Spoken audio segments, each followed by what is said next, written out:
Bonjour Yannick Raffnel. Bonjour. Vous êtes président d'EdTech France et vous êtes cofondateur du Learning Show. Peut-être un petit mot. Qu'est-ce que c'est le Learning Show? Alors, le Learning Show, c'est un événement depuis 7 ans qui réunit 1000 professionnels, mais c'est un anti-salon, un anti-TEDx, que des professionnels qui travaillent dans l'innovation, la pédagogie, la formation, sous forme d'ateliers immersifs, expérientiels. Ils sont là comme des apprenants. Très bien. Papier dans Management and Data Science. Un peu avec un titre un peu provoque.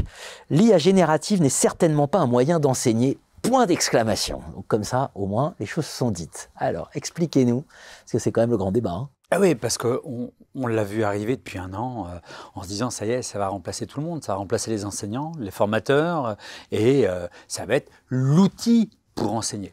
Or, on se rend bien compte, et très vite, que ça peut être un outil, mais absolument pas du tout un outil de remplacement. Ouais. Parce que aller transmettre du contenu, même si c'est sous forme agrémentée, condensée, comme on veut, eh bien, c'est pas ça enseigner. Enseigner, c'est accompagner. Enseigner, c'est s'occuper, se préoccuper de l'apprenant. Et l'IA générative peut être un moyen, mais juste un moyen, à condition de savoir s'en servir, ce qui est aussi un autre débat.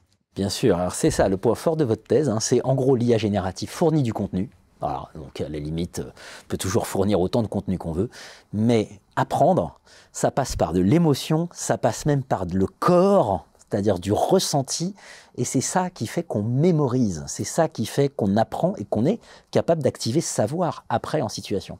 Tout à fait. Et c'est là où ça devient très intéressant, c'est que cette IA générative, c'est un vrai outil pour, comme on le disait, construire un plan de cours, pour pouvoir faire un résumé, pour pouvoir évaluer, corriger ce qu'ont fait par exemple les apprenants. Très bien.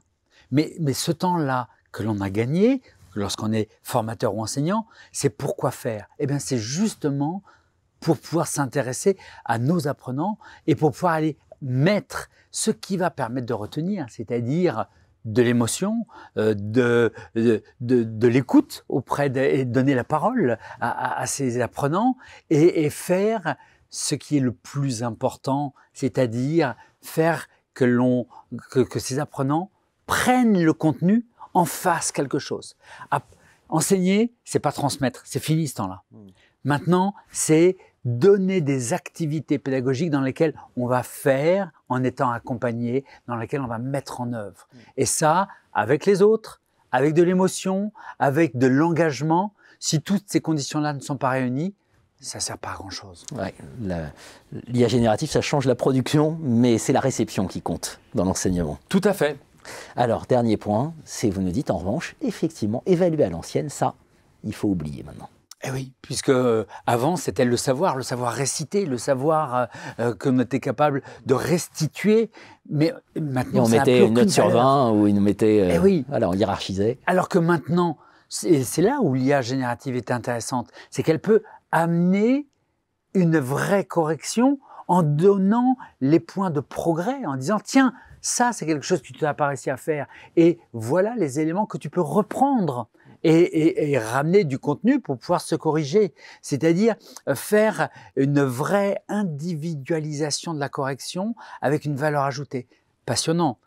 Après, dans l'évaluation et lorsque l'on passe du monde du savoir au savoir-faire, eh bien on se rend compte que ce qui va compter, c'est pas simplement même ce que l'on a retenu, mais c'est vraiment comment on est capable de l'utiliser, c'est-à-dire en glissant vers de la pédagogie par projet dans laquelle on doit produire des choses qui, là, vont permettre de sortir de tous les biais de l'IA générative où on peut se dire « non, non, mais il l'a fait faire par de l'IA ». Non, non, quand on produit, quand on parle, quand on l'explique aux autres, eh bien, soit on maîtrise ou soit on a bluffé.